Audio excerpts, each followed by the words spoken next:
नमस्ते।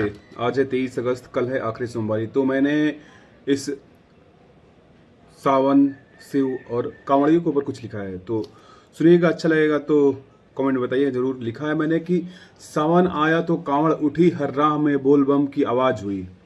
किसी ने गंगा जल कंधे पर रखा, किसी की आंखों में भक्ति की प्यास हुई।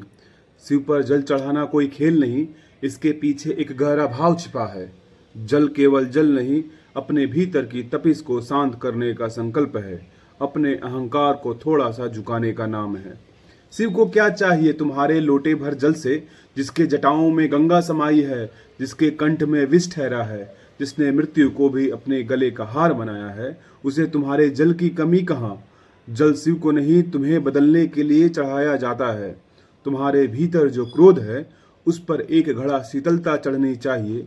जो अहंकार है, उस पर विनम्रता का जल पड़ना चाहिए। जो लोभ है, उस पर संतोष उतरना चाहिए। और जो मन अशांत है, उसमें थोड़ा सा शिव उतरना चाहिए। शिव अकेले नहीं, शिव के साथ पार्वती को समझो। शिव वैराग्य है, पार्वती जीवन की स्वीकृति। शिव मौन है, पार्वती संवाद। शिव चेतना है, पार्वती प्रकृति। दोनों मिले तो जीव पूर्ण होता है। इसलिए शिव पार्वती की कथा सिर्फ पति पत्नी की कहानी नहीं, ये उस दर्शन की बात है जहां शक्ति और चेतना एक दूसरे के बिना अधूरे हैं।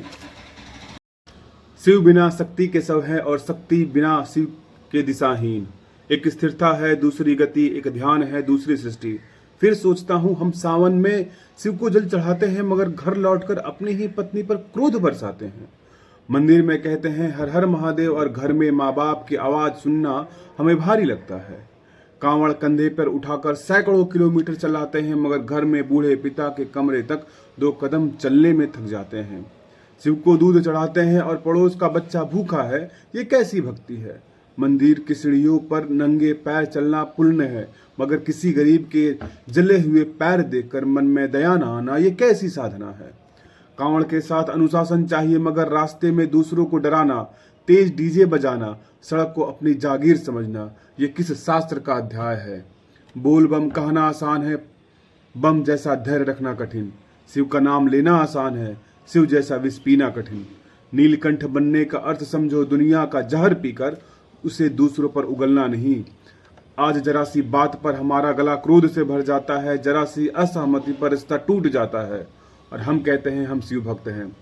शिव तो विष पीकर भी मौन रहते, हम तो एक कड़वा शब्द सुनकर पूरा घर जहरीला कर देते हैं। अब सावन आया है साहब, भक्ति भी थोड़ी चमकदार हो गई है। कांवड़ कम, कैमरा ज्यादा दिखाई देता है, जल कम, रील ज्यादा बनती है। हर हर महादेव के साथ मोबाइल की स्क्रीन चमकती है, और आदमी शिव से पहले अपने तस्वीर को प्रणाम करता है। किसी के कंधे पर कांवड़ है, किसी के हाथ में कैमरा। दोनों का बोझ अलग अलग है, एक शिव तक पहुंचने निकला है, दूसरा सोशल मीडिया तक। किसी ने पूछा, भाई कांवड़ क्यों उठा रहे हो? बोला भक्ति है। फिर पूछा, भक्ति से क्या समझते हो? बोला वो तो नहीं पता, बस हमारे मोहल्ले में सब लोग जा रहे हैं। यही तो विडंबना है हमारी। परंपरा मिल गई पर उसका अर्थ खो गया, कांवड़ मिल गई पर भीतर का भार नहीं उतरा, मंत्र मिल गया पर मन नहीं बदला। हमें शिव चाहिए मगर शिव का दर्शन नहीं, हमें आशीर्वाद चाहिए मगर आचरण नहीं, हमें वरदान चाहिए मगर परिवर्तन नहीं। हम चाहते हैं शिव हमारी समस्याएं हल कर दें, लेकिन अपनी आदतें बदलने के लिए हम तैयार नहीं। कैसा लगा मेरा ये शिव और सावन और कांवड़ियों का व्यंग, मुझे बताइएगा जरूर। और इस सावन के पवित्र महीने में हर हर महादेव, नमः पार्वती पतये नमः, हर हर महादेव का गुण कीजिए और अपने भीतर शुद्धिकरण करिए।